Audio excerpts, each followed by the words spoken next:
All right. Just want to double check, make sure we're good online.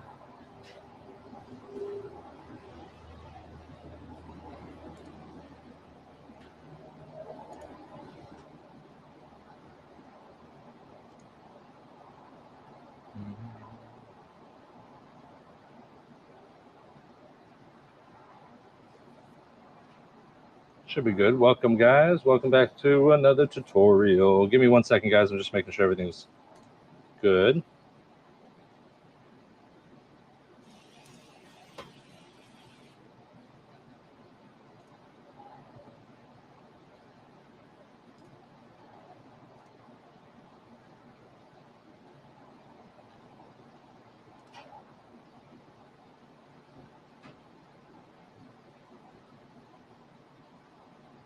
Everything looks good. All right. Let's go ahead and get started. All right, guys. So this today's tutorial, we're going to be focusing on back windows, just adding on to the to the how-to library for those of you guys that are new, those of you guys that are just getting into the game. I just wanted to have a playlist that anyone can refer to, whether you're just starting out or not. So back windows today, we are going to be dry shrinking. I am going to Frankenstein the installation. I'll probably go over different variations of installation wise, because there's a lot of variations of getting the film from on the back glass and into position to install. So I've always done a Frankenstein. It is a little bit more of a difficult task to do when you're just starting. So I'll have more variations. All right, first things first, we're going to go ahead and clean off the back glass. I haven't done anything to this car. I wanted to do all the prep when I have you here. So I am going to dry off the top. Opa. Just going to go ahead and give the glass a good cleaning. That way, the reason why we do this is so that if the glass is dirty, we put the film side down on the glass. So if the glass is dirty, has sand on it, debris, anything like that, it could mar the film. So we kind of just want to avoid that. So, and we are dry shrinking. So the idea is that you keep everything dry. Most important. Cleaning done. Now we're going to prep the back window. This is dry shrink prep. It is the healthy alternative to dryer sheets. Happens to also be a channel sponsor as well. For the longest time, the only product that they used was dryer sheets. But dryer sheets are incredibly toxic. And I created this product about 3 years ago. So if you guys are interested, you guys can check it out at dryshrinkprep.com. We have some like FAQ videos and things of that nature.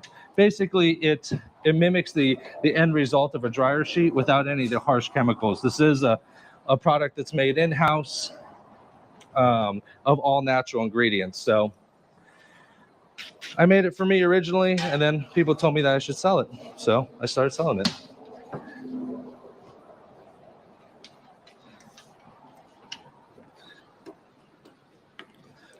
So the reason why we prep the back window with something like this is because you need the film to be able to kind of like shift and move around from time to time. And if you just have straight clean glass, the film will stick very quickly. Very quickly. Zachary, could you turn Candy off? Yeah. I'm going to take a measurement of the back glass. Right about 50, 51. So the glass itself is probably like 47 and change or whatever, but you just don't want to, work in such small margins. You want to give yourself some room. So we'll go to 51.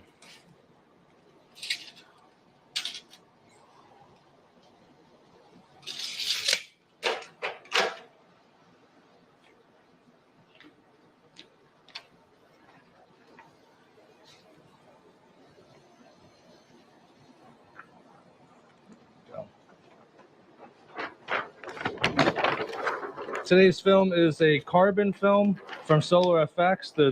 They're my exclusive automotive film by choice for my business. And it's a carbon film. It's a standard 1.5 mil film, so it's going to be pretty standard. The only time like films really change currently is when we start getting into the the higher end IR ceramic films. Those typically, like for solar effects, it's FX plus. For XPEL, it's XR plus, and for like Lumar, it's Stratus. So these are like just thicker, more heavy duty, higher IR films, but they are thicker. So standard film is 1.5 mils, and those high IR films are more in the 2 mil films. So when you're working with those type of films, it just takes a little bit longer to shrink, just because it requires a little bit more heat. I'm gonna go ahead and spread the film. As if you guys don't know, film shrinks up and down. It does not shrink to the side. So that's why we're gonna have to maneuver this and place it up here. We are gonna do a strip on this vehicle. So what I'm going to do is I'm gonna go ahead and just reuse this film, the bottom half of a 40-inch, to make the strip up top. So trying to be efficient with our film. Okay, once I got it laid, I'll just go ahead and tack the middle, coming across. Tack the middle, coming across.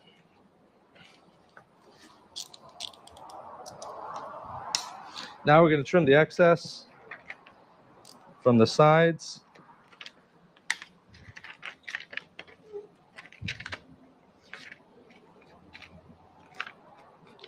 So this isn't a detail cut. We're trimming the excess on the sides just to make it a little bit easier for us.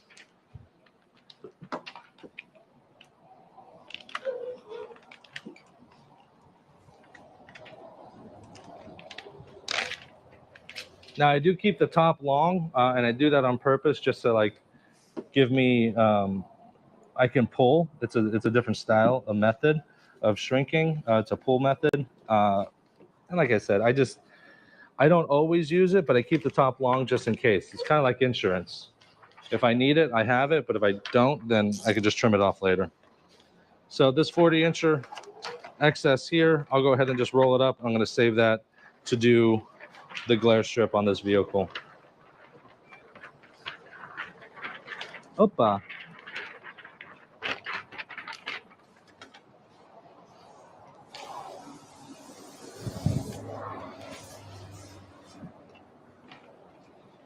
So from here, I like to just lift it back up and re-tack it.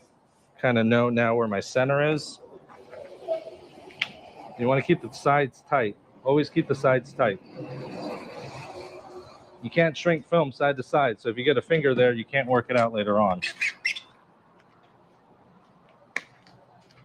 Beautiful. So now we're prepped and ready for shrinking. So I'll go ahead and get a heat gun and we'll get going.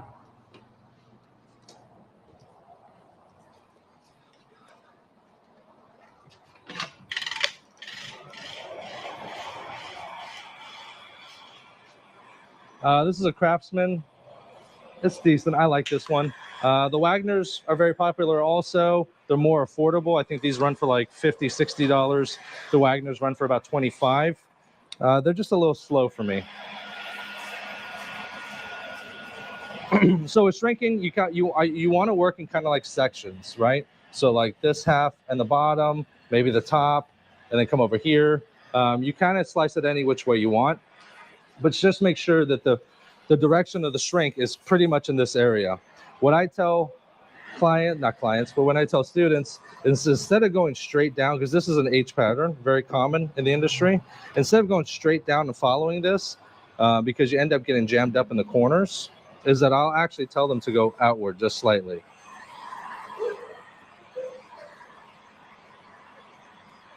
So you're kind of spreading it out to the outside. You're still going down, but just kind of at an angle slightly. And then that way, instead of pushing fingers towards the middle, you're kind of spreading out the film a little bit more easier. And that way you won't get jammed up in the corners. You do want to be about 6 inches away, and you kind of want to keep the heat gun moving. If you see the wiggles and the lays, just like that, you're doing it right. Notice that I stopped here, right? Because I haven't shrunk in that area yet. If I go over that area without it being shrunk, then you can end up creasing the film. because it's not shrunk yet. So there's excess film there. So if you try to lay it down, it'll lay on top of itself and then just crease.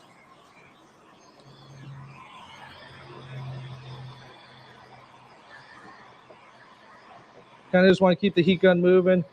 And the hardest part of window tinting is kind of getting that sweet spot, learning like when the film is shrunk enough, you know, not enough, and you'll end up with fingers. If you shrink too much, you'll end up over shrinking the film. And when you over shrink the film, it could be more difficult to install. So that bottom half is done, that part. So I'm going to go at the top here, finish off this bottom half, starting at the top, working my way down. And you kind of want to work like this. You don't want to bring the middle down first and then kind of bring the outside down. Just try to work all together as you're going down. It's going to make life a lot easier.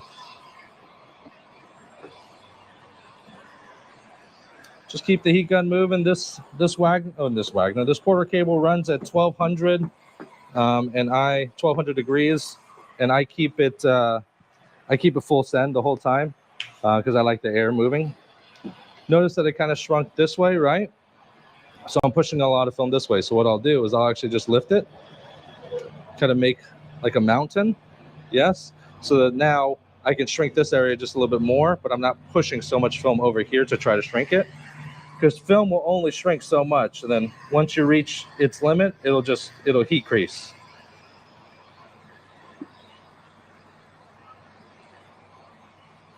And notice when I'm not like uber pushing hard, right? I'm letting the heat gun do the work, and I'm coming over it with a card. I do like a MacTac. MacTacs are super soft. So if you, in the event that like you do go over like a crease or something, or the film, and you do end up creasing it, it's typically savable. You can just kind of lift it up, get some heat underneath it, and then re-shrink it. You can use like a smart card is really good. I used to use Bondo cards. Zachary, show me that blue card you have. Yeah, I used to use these cards. These are Teflon cards, I believe. The Bondo cards, like the 3M ones, the ones with the bumps in the middle. But these end up like catching the film, like it ends up like sticking on it. So thank you, Zachary. So the smart cards slide a little better and they're a little softer. So another option. We're gonna go ahead and get the top half here. Again, watch what I do when I shrink. I'm not going to just push this all forward and shove all this film over this way. What I am going to do is I'm kind of just slightly coming to the outside. Okay. What that does, again, is it takes pressure off these corners. The top corners are usually where people mess up. I'm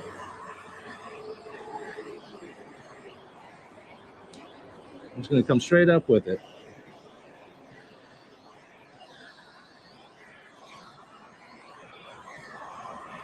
Working a few inches at a time, nothing crazy. And when you get to the end, you can slow it down a little bit.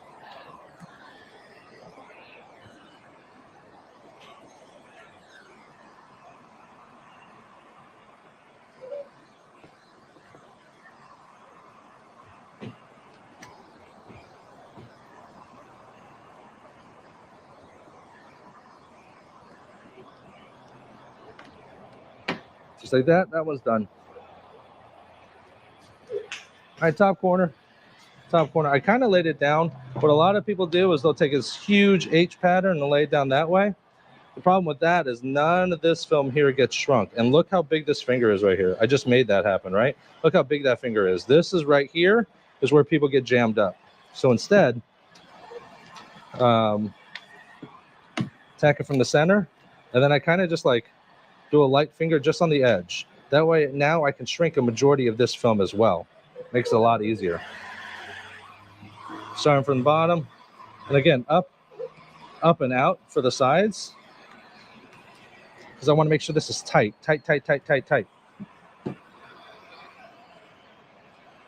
And same thing as before, we're just going to work it up. I wouldn't recommend shrinking the whole thing and then trying to card it. It does end up becoming harder. And if you want to, because this film's kind of going out that way now, you can take this excess, like I said, and you can do the pull method to kind of help guide the film in the direction that you want. It's really not necessary or needed for this back window, but some other back windows are super curvy. It could definitely be a benefit.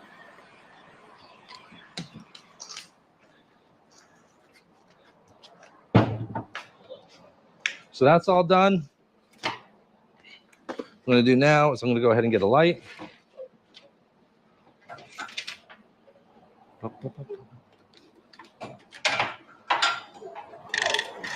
And I'm just going to go ahead and place a light in the back glass right here. And what this will do is it'll just help me see. Because I'm going to have to cut sides and back. Sides and top. I do like this light because majority of the time I can see pretty much everything. But if you need to, move it out.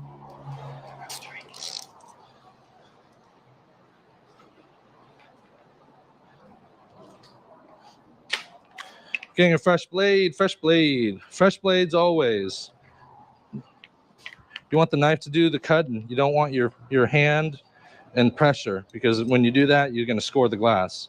So fresh blades, always 3 blades out. When you're cutting, keep the back end of the knife low. We can see the line where the ceramic coating is. We're going to cut about 1/8 of an inch just outside that. Nothing too crazy. Light amount of pressure, just enough to cut through the film.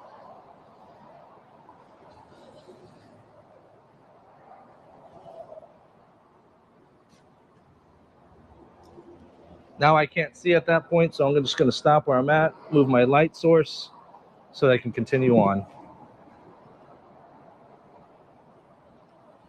You always want to be at least 1/8 of an inch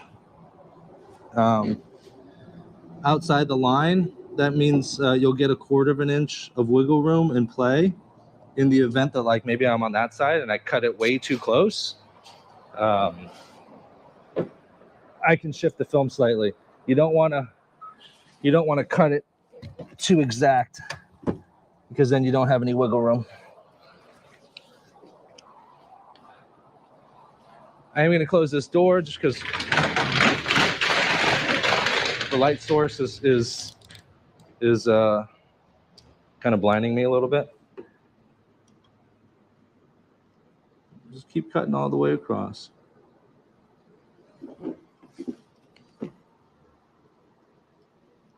And if you need to, and you still can't see, and you have the lights on and a light in the car, and if you need to, then just shut the lights off.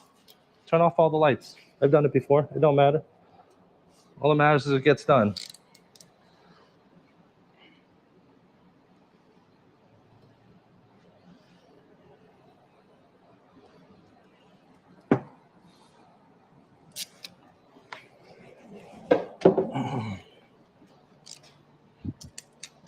Actually went a little too wide here, just 1/8. It's a delicate dance. Too wide, and you could end up bumping into like the internals of the car, you know, defroster connectors and things of that nature. So, all right, so we're pretty much done. I'm going to do just one more thing, but then besides that, we're ready for the installation. I'm going to go ahead and remove my light source because I don't need that now.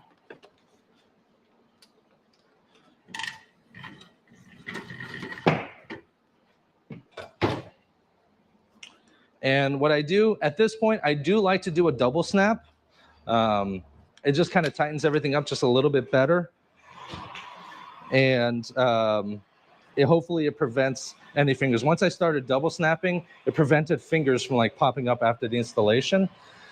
Fingers at the top, you can kind of work with them, but fingers at the bottom of a back window are very difficult to work out, right? You got to heat the glass on the outside, or maybe you have to bring a heat gun on the inside, but then that's very dangerous. You can burn the deck, a number of different things. So this has really prevented me from even having to do that. Just gonna go ahead, and what I'm gonna do is I'm just gonna lift like the bottom like 2 inches, nothing crazy. Always keep the sides tight and down the corners. Never shrink this area, because it might want to go that way, and then you'll heat crease it because film doesn't shrink that way. So sides and corners tight, and notice it's lifting. If I wanted to, I can lay this back down and lay flat, but I want to have those fingers, and I want to heat it up again, as you can see right here. And what this is doing is it's just tightening it up just ever so slightly.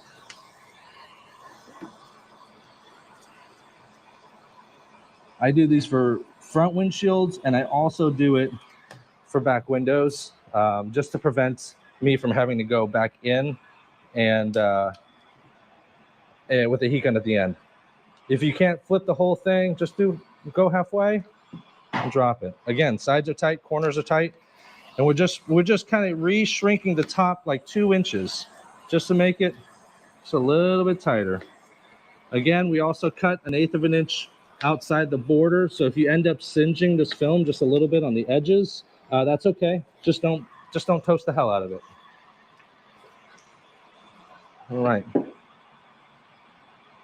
Tip here, if you're trying to pick up film, if I tried it with my finger, I'll end up crunching the film and like creasing it. So get your thumb flat just like this, and go ahead and just push up against the film, and it'll lift just like that. And then flop, get your thumb underneath it.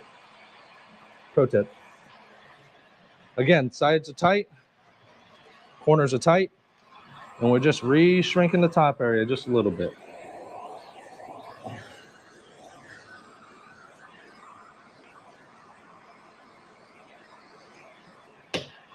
Boom, done.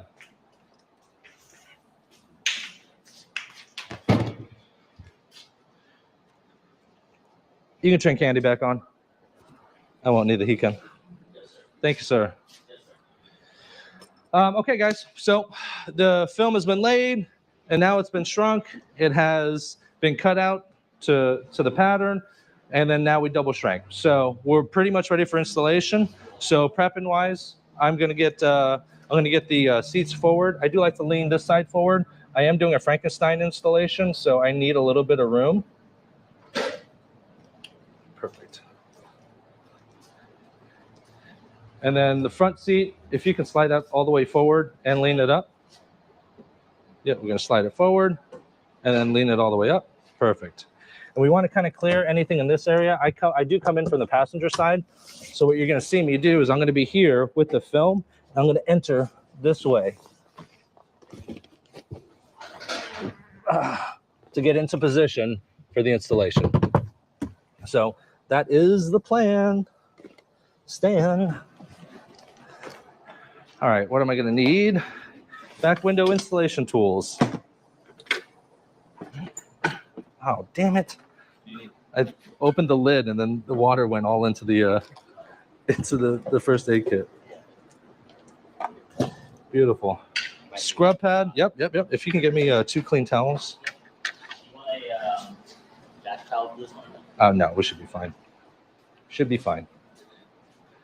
So auto bulldozer, definitely beneficial. It's probably one of my favorite tools. I've used Titan tools and other whale tails and other crap. I hate them all. Love that. Bulldozer, right? Yeah. Zachary's tried them all. Also, the last training class, we tried whale tails and red Titans, and auto bulldozer is where it's at. It is what it is. Simple and effective. Yes. The reach scrub pad, with the scrub pad here, it's going to help us get behind the third brake lights and get down low. Thank you, sir. If you could put it right in there. So you're going to need these 2 tools. I like cleaning with a side swipe, so that's always good. And then you'll also need your installation squeegee and a couple clean microfiber towels. All right, let's go in for the cleaning. It's kind of be a pain in the ass with this helmet on. This is my position here. This is where I sit. So I like to take my tools and kind of move them to the side over this way. That way they're not in my way. So first cleaning, back windows aren't too crazy, right? Because like they don't get dirty. They don't roll up and down. Like they're usually pretty straightforward. Just a light mist. And we'll go ahead and get our scrub pad out. We're gonna, just like detailing, you start from the top and work your way down. You wanna get every inch.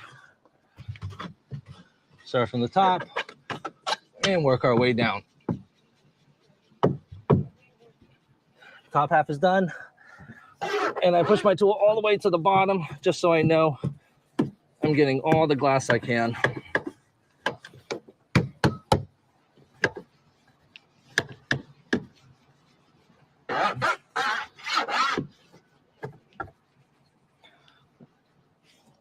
Just like that. Oh, thank you, sir. I'll go ahead and re-wet it. And then at this point, I use my side swipe as a cleaning. When you are squeegeeing the top, just make sure the tip of your squeegee is just past the line. What you don't want to do is you don't want to shove the tip of this squeegee into the headliner portion. You don't want to touch it because portions of the headliner will flake down. So I got the top down, and I like to go coast to coast. So what I'll do is I'll actually squeegee the right side just like that, clean. Now, when I get my squeegee wet and I squeegee here, I'm not like pushing up against this side pillar here and potentially bringing in contamination. Coast to coast. Every time I swipe, because I just scrubbed it, right? And I'm cleaning it, right? So theoretically, there could be contamination on this. So every time I swipe, I clean off my squeegee. I'm gonna go as far as I can without my tool touching anything, right? If I start grazing that third brake light housing, I could, you know, disturb contamination coming up. Also, you never want your hand touching the glass as well. All right, so around there in the third brake light, I'm gonna go ahead and get my bulldozer so I can get maximum reach. Just like that. We're gonna go straight down. Down. The perfect tool. Coming across, going all the way to the bottom, making sure we're cleaning up everything there. Boom. Okay, so everything's squeegeed. What I like to do as well, I like to go ahead and just wipe the side pillar down just like that, because my film could lay on those pillars, and what I don't want is I don't want contamination on those pillars to get on the film, and then you get dirty spots coming up and down the sides. So we're clean, we're ready. As a Frankenstein, I'm gonna go ahead and wet it down now. Make sure that when you're wetting it, you're wetting it, but it's not dripping. So I'm gonna wet it. I'm gonna make sure, wipe down the sides. When you're spraying, spray outward. You don't want to kind of like spray inward. And I don't spray straight on. I'll spray up for the bottom, because if I go straight on, the water could hit the back deck and then come back up. But notice that the back window is now wet, but it's not dripping, right? It's all about water management. All right, at this point, we're gonna go ahead and Frankenstein. Soak down the whole back window. This is gonna help prevent static cling. Grab a corner, peel the liner. As you peel, go ahead and wet it down. Thank you, sir. Get rid of the liner. If you do throw it on the floor and you do work in a shop, Zach, what do we say? Liner on the floor. Liner on the floor, heard? Communication. Because if I throw that liner down and I don't communicate that to my team, and my team steps on that thing, it's like walking on ice. You'd be on your ass in no time. Communication. If you're by yourself, then just don't step on the damn thing. All right, the back window's wet. I'm gonna go ahead and peel it up. I'm gonna go ahead and go into a Frankenstein. Easiest way I could think of is lift up, walk straight back. And then what I'll do is I'll kind of get my left hand in and under, kind of flop it up. Just like that. Just like that. And now what I can do, I can close my hands, and now we're ready for the installation. Boom. Got to get into this car without touching anything, just my feet. So my right foot's going to come in first, stepping in. My left knee goes on the seat. Now I take my right foot and put it in the center console area to help pivot and drop my ass into this hole right here, right behind the passenger seat. As I'm dropping my ass, I want to lean back because this film is going to touch when you rotate. So lean back. Now I'm here. I'm going to slide forward. What I want to do, slide forward. I want to get the bottom part of the film on the glass as low as possible, just like that. Boom. I'm going to make sure the film is flat. And now that it's on the glass, I'm going to start sliding down and putting some film back up and putting it on the glass. Take your time, slide down. At this point, you want to check your sides, make sure that they're even, so you're not jamming one side into the pillars. Keeping all the big bubbles out, hands flat, slide the film down. If the film isn't flat at the bottom, you're smoked. It's going to get bubbles and other things like that. It's going to be very hard to squeegee out. Notice that I have a light gap on the right, no light gap on the left, so I am shifted to the left a little bit. So you want to evaluate that as you go. Slide down, and you want to slide down until you see the light eliminate at the bottom. Boom.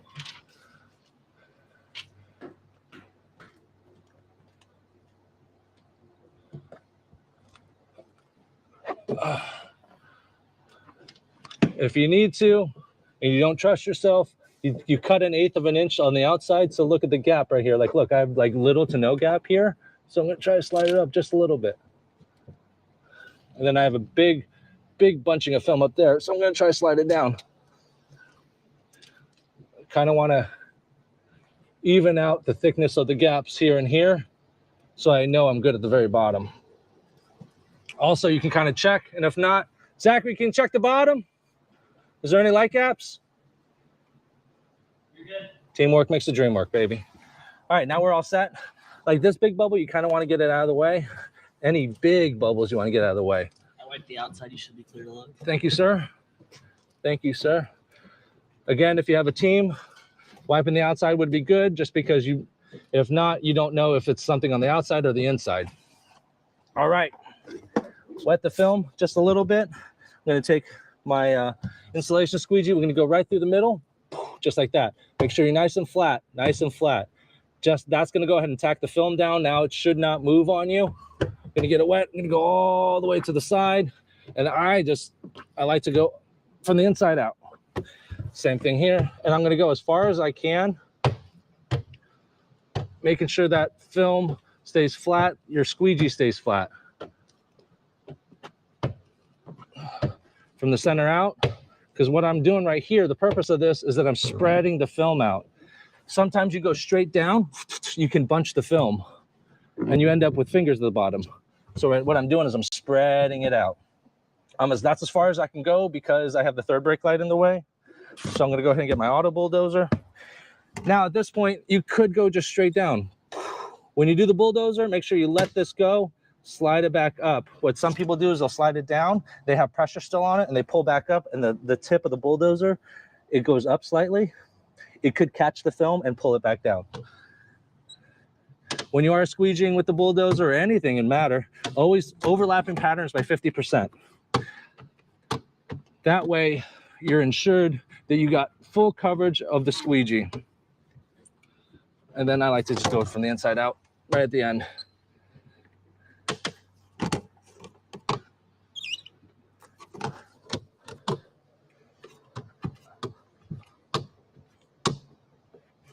Making sure you get them corners. And then again, from the inside out. Now all we have is the top half to contend with. Now it was tacking a little bit because I did lift it up and shifted it, and it's very hot in this shop, so I am going to just lift it a little bit and get it wet in here. You do have to keep an eye on your slip mixture. In the hotter seasons, especially in a shop that doesn't have AC like ours, you're going to have to use more slip because water evaporates more quickly and your film's going to tack. During the wintertime, less slip, more water so that it doesn't just slide everywhere. And we're just going to go straight up with it.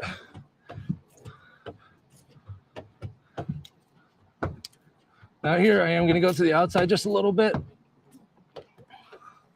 I am taking my time during this install. Normally my film doesn't like tack like this, but I'm usually not also sitting here and explaining what I'm doing as well. So you don't want to go slow. You kind of want to work at a diligent pace here.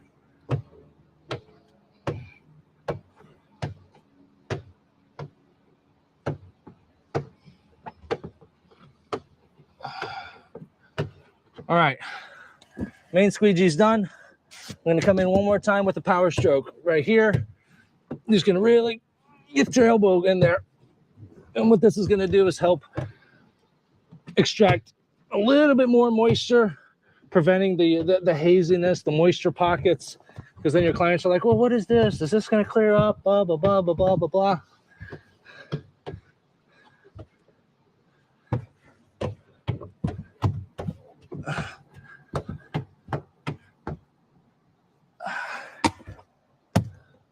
bulldozer. You never want to hit a glass dry with a bulldozer. Want to wet it. This rubber, I don't exactly know what it is because I don't make it. It's the same thing if you have like a black soled shoe on a basketball court. It's the same thing. It'll leave like a white streak and it'll look like it's in the glass, but it's not. But then you have to take a towel and buff it out, which is usually not a problem. But when it's buried behind the third brake light and it's hard to get to, then it becomes a problem.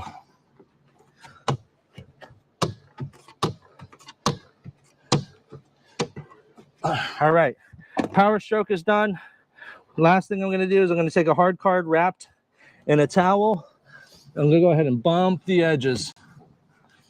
That way, if there's any excess moisture on the edges, it's not going to try to lift the film and create a finger. Bump the edges. Done. From here, at this point, I will clean the back window. At the very end, we wipe it down with alcohol and make it real nice, but I'm just going to do a rough cleaning. I'm going to clean the glass first. Just put it behind your hand and just get all the excess moisture off. Now, at this point, go ahead and use the same towel to dry off the deck. If you did it in reverse and you dried the deck off first, then the towel is theoretically more wet now, and you could end up leaving streaks on the glass. So there's a reason why I go glass first. Wipe the sides, wipe the pillars, put the headliner back in, and that's it. Let's go ahead and check what we got. What you want to do is you want to look at the very bottom, see if there's any fingers. Possible contamination areas are always in the top corners and in the top. Looks good. There is no perfect tint job, right? There always is going to be. You can't control a particulate in the air. A piece, a piece of sand is controllable. Like a piece of lint, even like dust from skin, you can't control it. If I looked at this glass, let's see here, because we were tacking a little bit, there's a tiny little bubble right there. So what I'm going to do is I'm just going to push it to the defroster line. Tiny little bubble. I'm just going to hide it behind the defroster. Done. If you see a piece of contamination, there's one right there. Take your thumb, just run over it, and then hit it with a hard card. And what you're doing is, Zachary, if you can put a fist. Imagine Zachary's hand is a piece of contamination, sand, whatever, and the film is laying over it, okay? What you're seeing is the air around the contamination. This is called crushing it out. What we want to do, if there is a piece of contamination, because it's not going to be perfect. If it looks like a damn shotgun, it's a different story. But one piece here and there, we can work with it. Contamination, film is laid out. You can see the white around it because that's the air. What we want to do, what I was doing with my thumb right there, is I'm crushing the film around the contamination. The contamination is still there, but now I've eliminated the air that's around it, which makes it much less noticeable. Now, we're using Zach's fist, and Zach has a huge hand. I'm talking about a half a grain of sand that's so tiny that you would never even notice it. So that's it. That's it, guys. That's how we do it. 40 minutes for an install. I'll be here right now. Let's take some questions. Hit them in the comments below, and I'll answer any questions that we do have, and then we will close out. Warm. I'll probably be about like another 5 minutes or so, and then we'll continue with this car. Woo! It is hot. It's warm. All right, let's go with the questions here.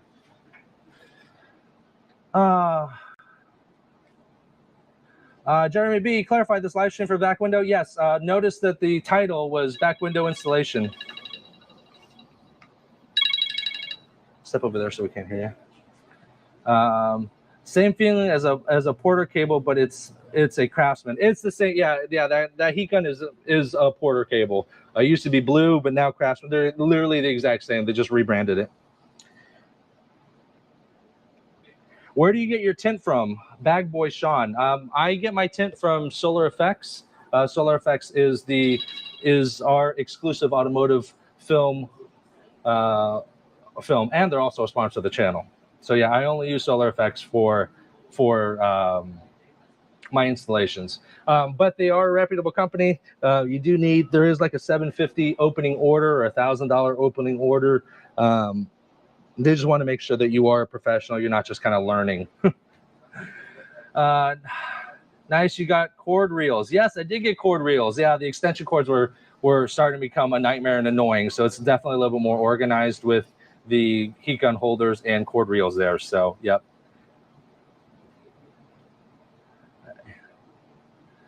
D Dubs says, hey, let's go. Love a good Frankenstein. That's right, baby. That's right.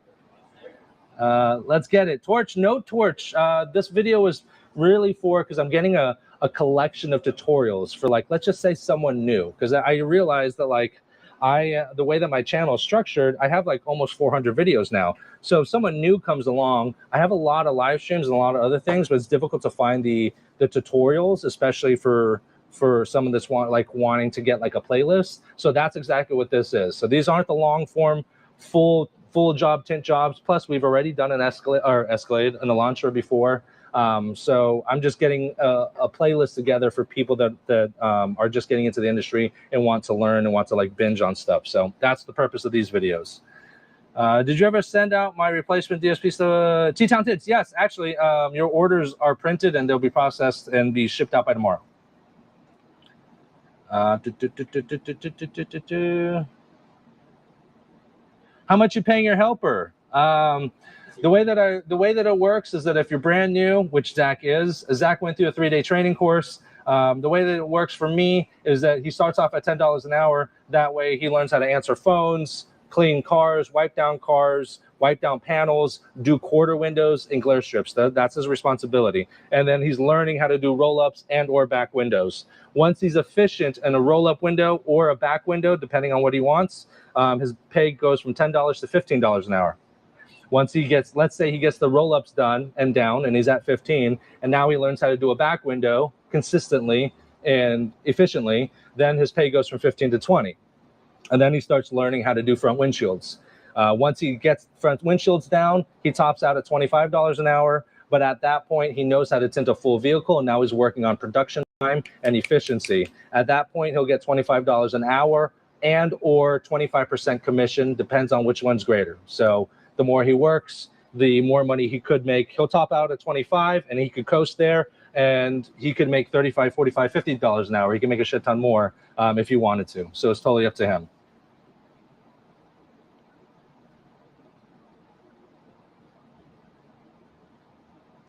Is that a flat out? It is a flat out. I normally am an Orange Crush guy. I just didn't have an Orange Crush and I had a flat out, and it's working out pretty well. Better than the red line. I didn't particularly like the red line. The durometer was just a little too high, and it was just too hard. It wouldn't contour to back glass.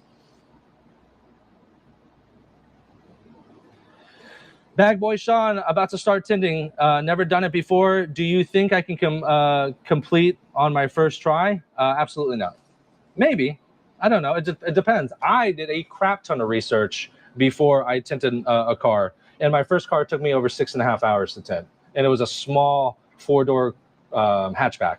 So yeah, it's about learning the processes and doing it right. It's not about how fast it can be. Just take your time and do it right. So it's definitely doable. How do you mix your soap in that tank? Do you shake it daily? No, it's pretty much shaken at that point. I shake it once and it's pretty much, it's mixed. I never really shake it afterwards. It's never been a problem for me. Why the delay in audio? I forgot to set change a setting in the YouTube platform, which delays my audio. So I do apologize about that. Right now, it's not a problem. It's a problem now because you can see my mouth moving. But when we're doing the POV, it's really not a problem because you don't see my mouth moving.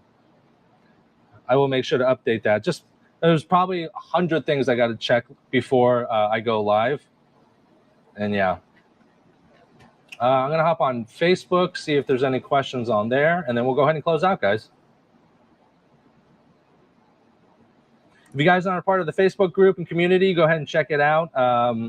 There's the professional group is Window Tinting Business, and then the anyone group is Window Tinting Business Public Group. It's very on the nose.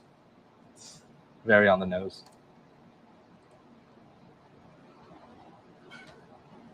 Sean Vogler here says solar effects in the house. That's right, baby. That's right. Over at Facebook, the public group, Window Tinting Business public group. All right. It looks. Thanks for the heads up, Dave. Beautiful. All right, guys, that's it. Thank you very much for joining. We will be back. Make sure to hit the notifications because I don't have a schedule. I just go live whenever the hell I can and will and want. I try to do them as much as I can, and I don't like just like wasting your time. You know what I mean? I want to bring some sort of educational portion to the live stream. So that's why we're starting to do these tutorials. And I also do full live streams of full installations on cars. Usually takes about 2 or 3 hours. It's been going really fast actually with Zachary. Hour and a half to 2 hours. So yeah. Thanks again, guys, for watching. We'll talk to you soon.